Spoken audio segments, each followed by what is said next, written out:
আগামী ক্লাসের জন্যে নতুন একটি ভার্ব আমরা এখন পড়তে যাচ্ছি। ভার্বটি হচ্ছে এক্খি। এক্খি এটা মানে হচ্ছে টু রাইট মানে লেখা। এক্খি। আচ্ছা, এটার যদি আমি কনজুগেশন করি তাহলে কি হবে? যেমন আমি লিখি। আমি ফ্রেঞ্চে কি বলে উচ্চারণ? জো। জো এক্খি। এখানে এস হবে। মূল ভার্বটা এক্খি বাট এখানে হবে এক্খি। জো এক্খি। আচ্ছা। এখন এটা যেহেতু ভাওয়েল তাহলে এটা কি হবে? একটা ভাওয়েল কেটে যাবে, এটাও ভাওয়েল। তাহলে এখানে উচ্চারণটা কি হবে? জো এ খি না হয়ে যে খি মানে আমি লিখি। উচ্চারণ কি হবে? যে খি। আচ্ছা, যে খি মানে আমি লিখি। তাহলে তু মানে কি? তুমি। তু এ খি মানে কি? তুমি লেখো।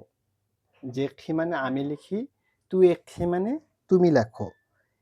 ইল ইল মানে কি? সে। ইল এক্খি এটা মানে হচ্ছে সে লেখে। এখানে বানানে একটু ভিন্নতা আসবে, সেটা হচ্ছে এখানে টি বসবে। ইল এক্খি। নু নুর বেলায় কি হবে? নু এক্খিবো। VONS আমরা লিখি। এটা উচ্চারণ এটা কি হবে? অর্থ এটা হচ্ছে আমরা লিখি। যেখি আমি লিখি, তুই এক্খি তুমি লেখো, ইল এক্খি সে লেখে, নু এক্খিবো আমরা লিখি।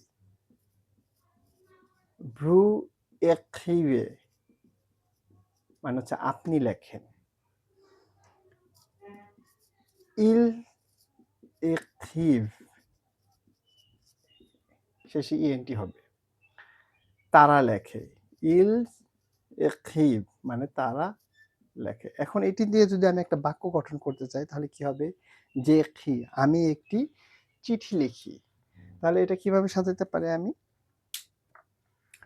যে খি আমি লিখি, উন লেথ উন মানে কি? একটি। উন মানে হচ্ছে একটি। যেহেতু লেটার এই শব্দটা এটা একটা ফ্যামিনিন ওয়ার্ড, এই জন্য এটাকে একটি বোঝাতে উন ব্যবহৃত হয়েছে। আর যদি এটা ম্যাসকুলিন হতো তাহলে এটা কি হতো? হতো। হতো। বাট এটা যেহেতু ফ্যামিনিন এই জন্য এটা উন হয়েছে। তাহলে যেখি উন লেথ মানে হচ্ছে আমি একটি চিঠি লিখি। তু এখি উন লেথ লেথ লেথ মানে হচ্ছে লেটার। তুমি একটি চিঠি লেখো। ই লেখি উন লেথ সে একটি চিঠি লেখে। নু এখিবো উন লেথ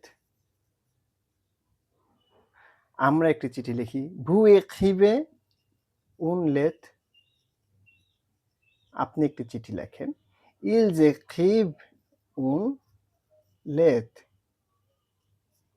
তাহলে কি হবে? তারা একটি চিঠি লেখে। তাহলে আজকে এই একই ভাবটা কনজুগেশন এবং একটি সেন্টেন্স গঠন সহকারে আমরা শিখে নিলাম। এটা বারবার প্র্যাকটিস করবেন, আমাকে ভয়েস মেসেজ পাঠাবেন।